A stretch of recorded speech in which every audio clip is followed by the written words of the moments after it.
எல்லாரும் அந்த பகவந்த் கேசரியோட ரீமேக்குன்னு சொல்லி ஆல்மோஸ்ட் ஒரு 100% ஊடகங்களும் பேசுறதுக்கு காரணம் என்ன கேட்டிங்கன்னா, இந்த ட்ரெய்லரை எடிட் பண்ணார் இல்லையா, அந்த எடிட்டர்கிட்ட பிரச்சனை. அந்த குழு யார் டிசைட் பண்ணாங்களோ, என்னென்ன காட்சி வரணும்னு டிசைட் பண்ணாங்களோ அவங்க பண்ண எரர்.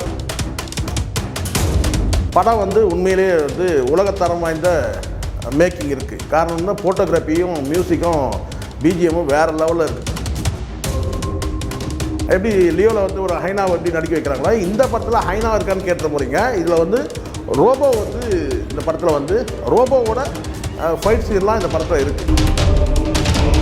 சாட்டை இருக்கிற மாதிரியும், அந்த சாட்டை எம்ஜிஆர் அவர்களே அந்த சாட்டையை விஜய்க்கு எப்படி ஒரு துப்பாக்கி கொடுத்தாரு பாருங்க சிவகார்த்திகேயன், அந்த மாதிரி எம்ஜிஆர் அந்த சாட்டை ஃபோட்டோவில் கீழே விழுற மாதிரி ஒரு காட்சி.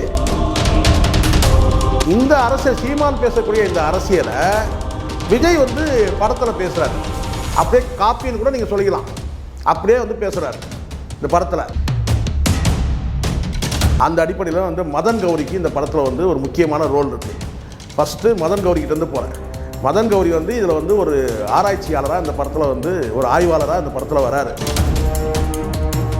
பகவந்த் கேசரி பார்த்துட்டு இந்த படம் பார்த்தாங்கன்னா அதில் சுத்தமாக அதுக்கான வாய்ப்பே இல்லை. அந்த படமே வேறு, கதையே வேறு. ஒரே ஒரு குறிப்பிட்ட காட்சி மட்டுமே இவங்க எடுத்து இப்போ ட்ரோல் மெட்டீரியல் ஆயிடுச்சு. உண்மையிலே ஜனநாயகம் பகவந்த் கேசரியை பார்த்து அப்படியே ட்ரோல் பண்ணுற மாதிரி ஆயிடுச்சு. ஆனால் உண்மை அது கிடையாது. இது கதை வேறு. ஜனநாயகனில் கடைசி சீனில் 3 பேர் வராங்க. 3 பேர் யார்? அட்லி, இவன் லோகேஷ் கனகராஜ், நெல்சன். 3 பேரும் கடைசியாக விஜய்கிட்ட கேட்குறது என்னென்னா, நீங்கள் சிஎம் ஆகிடுவீங்களான்னு சொல்லி கேட்கும்போது, இதை இவங்க தான் முடிவு பண்ணுவாங்கன்னு சொல்லிட்டு மக்களை காட்டுற மாதிரி கடைசி சீன் முடியுது.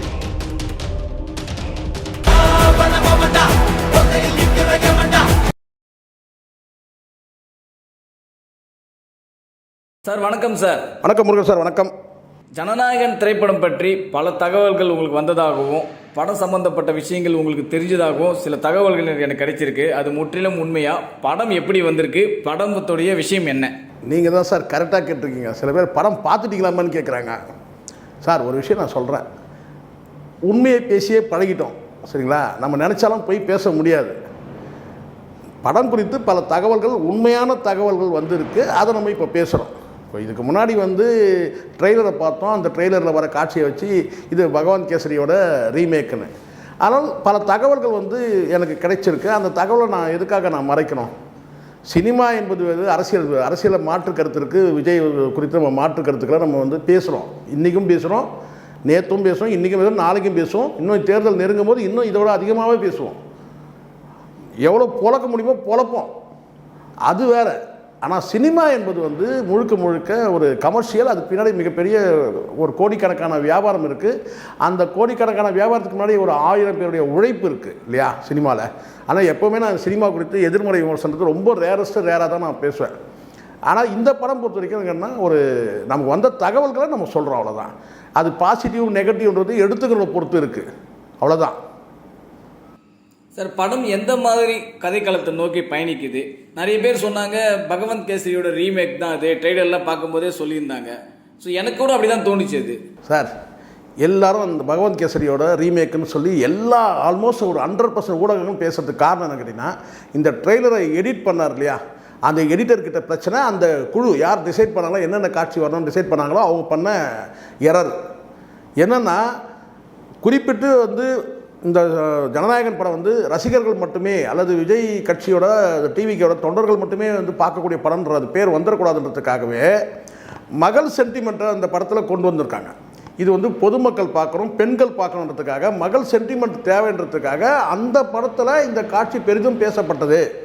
அதனால் என்ன சொன்னா, பகவந்த் கேசரியோட ஒரு குறிப்பிட்ட ஒரு காட்சி மகள் சென்டிமெண்ட், அந்த காட்சியை மட்டுமே கொண்டு இந்த படத்தில் வச்சுருக்காங்க, சேர்த்துருக்காங்க. தவிர படம் பகவந்த் கேசரி அப்படியே ரீமேக் பண்ணியிருக்கிறாங்க 70% 80% அப்படியே இந்த படத்தை கொண்டு, அதெல்லாம் கிடையவே கிடையாது.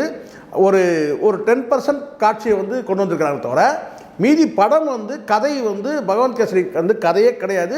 இது முழுக்க முழுக்க மத அரசியலையும் சாதி அரசியலையும், அதை தாண்டி கனிம வள கொள்ளை குறித்தும் இந்த படம் பேசுது. இதில் அரசியல்வாதிகள் எந்த அளவுக்கு இந்த 3 கொள்ளைகளையும் நடத்துகிறாங்க, அதை கடந்து இந்த அரசியல்வாதிகளுக்கு பின்னாடி இருக்கிற மாபியாக்கள் வந்து எப்படி பின்னணியிலேருந்து செயல்படுறாங்க.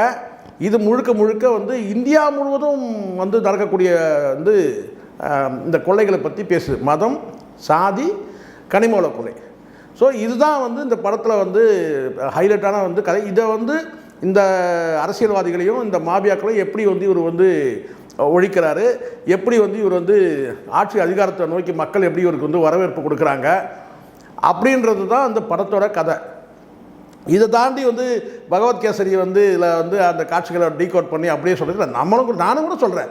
சில அந்த காட்சி ட்ரெய்லரை பார்த்துட்டு பேசக்கூடிய வார்த்தைகளை தப்புன்னு சொல்ல முடியாது. ஏன்னா அந்த படத்தில் வந்து பகவத்கேசரியோட அந்த காட்சி வந்து குறிப்பிட்ட ஒரு காட்சியை வந்து நீங்கள் பிரதானமாக நீங்கள் காட்டக்கூடிய ட்ரெய்லரில் வந்து சில வினாடிகள் வந்து நீங்கள் வந்து காட்டக்கூடிய அந்த ட்ரெய்லரில் நீங்கள் என்ன செய்றீங்கன்னா வந்து அப்படியே கொண்டு வந்து அந்த படத்தில் இருக்கிற அந்த மகள் சென்டிமெண்ட் காட்சி கொண்டு வந்து அப்படியே வைக்கிறீங்கன்னா அதை பார்த்துட்டு எல்லோரும் நான் சொல்கிறேன், இது பகவத்கேசரி. ஏற்கனவே அரசல் புரசலாக ஒரு தகவல் இருந்தது இல்லை. ஸோ இப்போ நீங்கள் அந்த ஒரு குறிப்பிட்ட காட்சி நீங்கள் பிரதானமாக காட்டும் போது, அதுவும் உருக்கமான ஒரு காட்சின்னு காட்டும் போது இது வந்து பகவத்கேசரி தான் அப்படின்றத சொல்கிறாங்க. சொல்கிறவங்க மேலேயும் தப்பு கிடையாது. எடிட்டர் அந்த குழு வந்து இந்த ட்ரெய்லருக்கு எடுத்துக்கிற அந்த எடிட் பண்ண அந்த குழு செய்த தவறு இது. சார், ட்ரெய்லரில் பார்க்கும்போது என்ன ஆச்சுன்னா, இந்த கரூரில் வந்து கூட்டம் நெரிசலில் காமிச்ச மாதிரி ஒரு சீன் வந்து அந்த ட்ரெய்லர்லேயே வந்து இருந்தது. அந்த மாதிரி காட்சி அமைப்புகள்லாம் படமாக்கப்பட்டிருக்கு. இல்லை, ஏற்கனவே இதை நான் தான் சார் முதல்ல சொன்னதே இருக்குன்னா, ஜனநாயகன் படம் ஷூட்டிங்க்கு வந்து இந்த சில காட்சிகளை வந்து இவங்க பயன்படுத்துகிறாங்கன்றத நான் தான் முதல்ல சொன்னேன். அந்த காட்சி வந்து அந்த கரூர் சம்பவத்தில் நடந்ததுக்கு காரணமே என்னென்னா, இந்த கூட்டத்தை அதிகமாக இவங்க கூட்டினாங்க. அந்த கூட்டத்தில் வந்து வாகனத்தை மையப்படுத்துகிறாங்க. அந்த வாகனத்தை மையப்படுத்தி காட்சி அமைப்புக்காக அதை எடுக்கும்போது அந்த காட்சியை எடுத்து மையப்படுத்தி அதை ஜனநாயகன் படத்தில் கொண்டு வந்து சேர்க்கணும், இவங்களுக்கு கடைசி கிளைமேக்ஸை சேர்க்கணுன்றது தான் நோக்கம். அதே மாதிரி காட்சி நான் சொன்னது உண்மை. நான் மட்டுமே இல்லை, அண்ணன் நக்கீரன் கோபால் அவர்கள் வந்து அதிகமான ஒரு காணொலியில் அவர் சொன்னார்.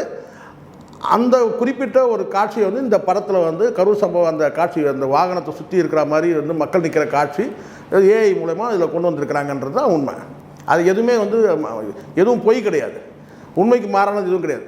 அது அப்படியே வந்து இதில் காட்டுறாங்க. என்னென்னா, இந்த சம்பவம் நடக்காமல் இருந்தாங்கன்னா இவங்க ரியலாகவே இவங்க காட்டணும்னு நினச்சாங்க. அது நடக்காமல் போயிடுச்சு இந்த சம்பவத்தினால. அப்படி தான் இவங்க அதுக்காக தான் இவங்க பிளான் பண்ணதே, அதுக்கு தான் பிளான் பண்ணாங்க. அது நடக்கலை. இதுதான் உண்மையான விஷயம்.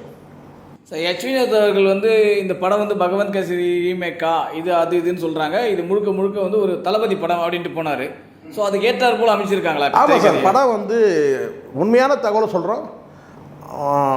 படம் வந்து உண்மையிலே வந்து உலகத்தரம் வாய்ந்த மேக்கிங் இருக்குது. காரணம் வந்து ஃபோட்டோகிராஃபியும் மியூசிக்கும் பிஜிஎம்மும் வேறு லெவலில் இருக்குது. படம் வந்து அப்படி தான் தகவல் வருது நமக்கு. உலகத்தரம் வாய்ந்த படம் தான் சொல்கிறாங்க. அந்த அளவுக்கு வந்து ஸ்டாண்டர்ட் வந்து ஒரு இன்டர்நேஷ்னல் ஸ்டாண்டர்டில் படத்தை எடுத்துருக்கிறாங்கன்னு சொல்கிறாங்க. இது உண்மையான சொல்லி தானே ஆகணும். விஜய் மீது 1000 பிரச்சனைகள் நமக்கு வந்து கருத்தியல் முரண்கள் இருந்தால் கூட படம் குறித்து பேசும்போது பார்த்தீங்கன்னா படம் வந்து கதை வந்து பகவத்கேசரி கதை கிடையாது. படம் மேக்கிங்கும் வந்து பார்த்திங்கன்னா வந்து ஒரு உலகத்தரம் வாய்ந்த படமாக தான் வந்து எடுத்துருக்குறாங்க. ஒரு இன்டர்நேஷ்னல் ஸ்டாண்டர்டுக்கு தான் படம் வந்து மேக்கிங் இருக்குது.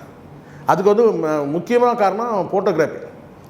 படத்தோடைய பல காட்சி அமைப்புகள் வந்து பகவத்கேசரியோடைய அந்த இதுதான் வருது. ஏன்னா ட்ரெய்லர்லேயே உங்களுக்கு தெரியுது பல காட்சி அமைப்புகள் அவங்க பொண்ணுகிட்ட வந்து அதுதான் சார் திருப்பி நான் சொல்கிறேன், அப்படியே சேரன்னு சொல்கிறது. அதுதான் சொல்கிறேன். இது எதுக்காக பண்ணாங்கன்றதை நான் சொல்லிடுறேனே. எதுக்காக இவங்க பண்ணிட்டாங்கன்னா, வெறும் ரசிகர்கள் மட்டுமே வந்து கொண்டாடக்கூடிய படமாக இருக்கக்கூடாது, தொண்டர்கள் மட்டுமே இருக்கக்கூடாது, பொதுமக்கள் சேர்ந்து வரணும்னா அப்போ வந்து சென்டிமெண்ட் காட்சி இருக்கணும். மகள் சென்டிமெண்ட் காட்சி வச்சா பெண்கள் நிறைய பேர் வருவாங்க, அதுக்காக கொண்டு வந்துருக்காங்க. இன்னொன்று கூட ஒரு கூடுதலாக ஒரு தகவல் சொல்கிறேன். நிறைய வந்து யூத்தை தாண்டி சின்ன பிள்ளைகள் வந்து நிறைய வந்து படத்தை பார்க்க வரணுன்றதுக்காக, குடும்பத்தோடு வரணுன்றதுக்காக இந்த படத்தில் வந்து எப்படி லியோவில் வந்து ஒரு ஹைனாவை எப்படி நடிக்க வைக்கிறாங்களோ, இந்த படத்தில் ஹைனா இருக்கான்னு கேட்டு போகிறீங்க. இதில் வந்து ரோபோ வந்து இந்த படத்தில் வந்து ரோபோவோட ஃபைட் சீன்லாம் இந்த படத்தில் இருக்குது. ரோபோவோட ஃபைட் இது வந்து எதுக்காகனா, இதை வந்து இந்த படத்தில் வந்து ஒரு என்ன சொல்ல சில சீக்ரெட்டாக மறைச்சிட்டாங்க. அதை வந்து காட்டிடலாம் ஒரு வேளை. ஆனால் அந்த படத்தை வந்து டெக்னாலஜி பயன்படுத்தி, ஏஐ மூலமாக டெக்னாலஜிலாம் பயன்படுத்தி ரோபோவோட ஃபைட் பண்ணுற மாதிரி ஒரு காட்சி இந்த படத்தில் வச்சுருக்கிறாங்க. இன்னொன்று சொல்கிறேன்னு கேட்டிங்கன்னா, ஏஐ தொழில்நுட்பத்தில் வந்து எம்ஜிஆர் அவர்கள் வந்து இவருக்கு வந்து சாட்டை எம்ஜிஆருடைய அந்த ஃபோட்டோ சுற்றி மேலே வந்து சாட்டை வந்து இருக்கிற மாதிரியும், அந்த சாட்டை வந்து எம்ஜிஆர் அவர்களே வந்து அந்த சாட்டையை வந்து விஜய்க்கு வந்து எப்படி ஒரு துப்பாக்கி கொடுத்தாரு பாருங்க சிவகார்த்திகனுக்கு, அந்த மாதிரி வந்து எம்ஜிஆர் வந்து அந்த சாட்டையை வந்து அவர் ஃபோட்டோவில் வந்து கீழே விழுற மாதிரி ஒரு காட்சி இவருக்கு யார்கிட்ட விஜய்கிட்ட விழுற மாதிரி அந்த சாட்டை எடுத்து எல்லாரையும் அரசியல்வாதிகள்லாம் இவர் வந்து அடிக்கிற மாதிரி ஒரு காட்சி. அந்த படத்தில் வருது. படத்தில் ஓகே சார், நிஜத்தில் அவர் அப்படி இல்லையே சார். நீ அது நம்ம நிஜத்தில் நம்ம அப்புறம் பேசுவோம் சார். ஆனால் இப்போ நம்ம பேசுறது விமர்சனம். நம்ம தான் முதல் விமர்சனம் பண்ணுறோம், நல்லா புரிஞ்சுங்க. நம்ம தான் வந்து ஜனநாயகனுடைய முதல் விமர்சனம் பண்ணுறோம். நிஜத்தில் அதுதான் நான் சொல்கிறேன்ல. ஏன் இவ்வளோ எதுக்கு இப்போ இந்த படம் வரதுக்கு இவ்வளோ சிக்கலாகுது இல்லை? மத அரசியல் சிக்கலாகுது. எதுக்கு காரணம்னு கேட்டிங்கன்னா மத அரசியல் பேசுகிறாரு. மத அரசியல் வந்து நீ சினிமாவில் பேசுகிறீங்க, ஆனால் நிஜத்தில் பேசுகிறேப்பா இல்லை. நிஜத்தில் வந்து ஒரு சொதப்புறியடா அப்படி தான் நம்ம இருக்குது. உண்மை தானே? விஜய் நிஜத்தில் சொதப்புறானே இல்லை, மத அரசியல் பேசுகிற. ஆனால் படத்தில் மத அரசியல் பேசுகிற. இப்போ அதுக்கு படத்தில் பேசுறதுக்கே உனக்கு சிக்கல் இவ்வளோ இருக்குது. இது உன் படம் வெளியே வரல. நிஜத்தில் பேசுனா என்ன நடக்கும்? பிஜேபி அடுத்த நாள் ரைடு வந்துடும் விஜய் வீட்டுக்கு. இது ஈடியிலேருந்து எல்லாமே ரைடு வந்துடும். இதுதான் உண்மை. படத்தில் பேசும்போதே உன் படத்தை வெளியே விட மாட்டேன்றான். நிஜத்தில் பேசுனா என்ன நடக்கும்? அதுதான் அவன் பயப்படுறான். புரியுதுங்களா? விஜய் பயப்படுற எதுக்கு பயப்படுறான்? இதுக்கு தான் பயப்படுறான். இப்போ வந்து பார்த்தீங்கன்னா சென்சார் விஷயம் நிறைய வந்து இந்த படத்துக்காக ப்ராப்ளம் இருந்தது. இப்போ கூட பார்த்தீங்கன்னா இன்னமும் வந்து சான்றிதழ் எங்களுக்கு கொடுங்கன்னு சொல்லி தயாரிப்பினர் கேட்டாங்க. இந்த நிமிஷத்துக்கு சண்டை நடந்துட்டு இருக்கு. அதுக்கு காரணமே வந்து கேட்டால் இவங்க சார் படத்தில் 3 விஷயங்கள் பேசப்படும் சார். இந்த 3 விஷயம் நீங்கள் எடுத்துங்க. மத அரசியல், சாதி அரசியல், கனிம வள கொள்ளை அரசியல். இந்த 3 அரசியலும் நிஜத்தில் பேசுகிறது யாருன்னா சீமான் தான் பேசுகிறார் எல்லா மேடையிலும். சரிங்களா? அது மத அரசியலாக இருக்கட்டும், சாதி அரசியலாக இருக்கட்டும், அதை தாண்டி கனிம வள கொள்ளை கொடுத்து அவருடைய பல பேச்சுகள் வந்து அறிவார்ந்த பேச்சுகள் இன்னும் கூட அப்படியே வந்து வீடியோவில் நிறைய இருக்குது. இந்த அரசியல் சீமான் பேசக்கூடிய இந்த அரசியலை விஜய் வந்து படத்தில் பேசுகிறார். அப்படியே காப்பின்னு கூட நீங்கள் சொல்லிக்கலாம். அப்படியே வந்து பேசுகிறார் இந்த படத்தில். அப்போ இது வந்து என்ன, மத ரீதியாக அவங்களுக்கு பாதிப்பு ஏற்படுத்துது. சாதி ரீதியாக வந்து இங்கே வந்து என்ன மாதிரி அடக்குமுறை நடக்குது, சமூக நீதி அடிப்படையில் இங்கே வந்து எந்த அளவுக்கு இங்கே வந்து மக்கள் வந்து துண்டாடப்படுறாங்க, அதுக்கப்புறம் கனிம வள கொள்ளை எப்படி கொள்ளை அடிக்கிறாங்கன்றது 3த்தையும் வந்து ஒரு மசாலாவாக அரைச்சி கொடுக்கும்போது இங்கே அவங்களுக்கு வலிக்குது. யாருக்கு வலிக்குது? பிஜேபிக்கு வலிக்குது. அதனால் இந்த படம் வராமல் இன்றைக்கி இருக்க சிக்கலாக இருக்கிறதுக்கு காரணம் என்ன? இப்போ இதே நீங்கள் வரும் அந்த சாதி அரசியலும் கனிம வள கொள்ளை அரசியல் மட்டும் தான் இந்நேரம் படம் வந்துட்டுருக்கோம். மத அரசியலும் அங்கே வந்து மத வேற்றுமை அரசியலும் அங்கே பேசும்போது அங்கே வந்து யாருக்கு வலிக்குதோ அவன் வந்து அதுக்கு தடையை ஏற்படுத்துகிறான். இதுதான் உண்மை. இப்போ கூட சொல்கிறாங்களே ஏங்க வரல, ஏங்க சென்சாரில் உள்ளன்னு சொன்னால், சென்சாரில் வந்து இதே திமுக அரசையோ அல்லது வந்து அதிமுக அரசையோ இல்லை வேறு யாரோ எந்த அரசையும் வந்து ஒரு மேற்கோள் காட்டி பேசியிருந்தால் கூட அது வந்து பிரச்சனை கிடையாது. ஆனால் இவர் பேசுகிறதே வந்து பார்த்தீங்கன்னா இந்திய அளவில் வந்து இந்த படம் வந்து ஒரு பேன் இண்டியா மூவியாக வரணுன்றதுக்காக சில வசனங்கள் வந்து, அதான் நீங்கள் பாபி தியோல் பேசக்கூடிய ஒரு வசனம் இருக்கும், இந்தியா என் காலடிகள்னு சொல்லுவார் பாருங்க. அப்போ இது யாரை வந்து அடிக்கிற மாதிரி இருக்குன்னு கேட்டால் சென்ட்ரல் கவர்மெண்ட் அடிக்கிற மாதிரி இருக்குது. அதனால தான் இவங்க என்ன செய்கிறாங்கன்னா வந்து இந்த படத்துக்கு வந்து இந்த காட்சியெல்லாம் நீக்கணும்னு சொல்லிட்டு பேச்சுவார்த்தையெல்லாம் நடத்திட்டு இருக்கிறாங்க. இது உண்மை. ஒட்டுமொத்தமாக வந்து ஜனநாயகன் படம் வந்து தமிழ்நாடு அரசியல் மட்டுமே இல்லாமல் இந்திய அரசியலை சேர்ந்து இந்த படம் வந்து பார்த்தீங்கன்னா வந்து ஒரு எதிர்ப்பு அரசியலை பேசுகிறதுனால இந்த படத்துக்கு பிரச்சனை. ஜனநாயகன் வந்து இந்த சென்சாரில் இருந்து ஏற்படக்கூடிய பிரச்சனை காரணம் இதுதான். படம் வந்து பகவான் கேசரியில் வரக்கூடிய அந்த வெறும் வந்து லேடிஸ் சென்டிமெண்ட்டுக்காக மட்டுமே கிடையாது, அதில் ஒரு காட்சி மட்டும் தான் பயன்படுத்தியிருக்காங்க. மீண்டும் நான் சொல்கிறேன். சரி, இப்போ இந்த படத்தில் பார்த்தீங்கன்னா பல நட்சத்திர பட்டாளங்கள் இருக்காங்க. உங்களுக்கு தெரியும், பாபி டோயல் இருக்காரு, பிரகாஷ் ராஜ் இருக்காங்க, பிரியாமணி இருக்காங்க, பூஜா ஹெக்டே, மமிதா பைஜு, பல நடிகர்கள் இன்னமும் இருக்காங்க.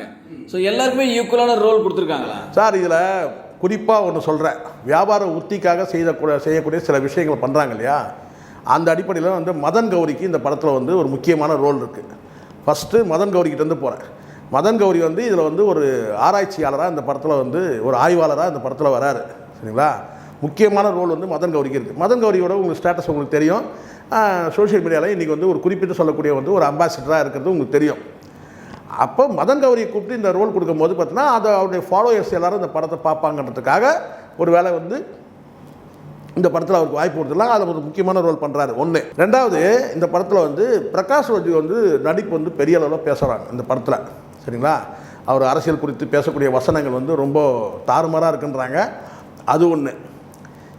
மூணாவது, பாபி தியோல் வந்து இந்த படத்தில் இதுக்கு முன்னாடி உள்ள படங்களில் வந்து அவருடைய நடிப்பு வந்து சில நேரம் கிரிட்டிசைஸ் ஆகிடுக்குன்னு வச்சுக்கோங்களேன்.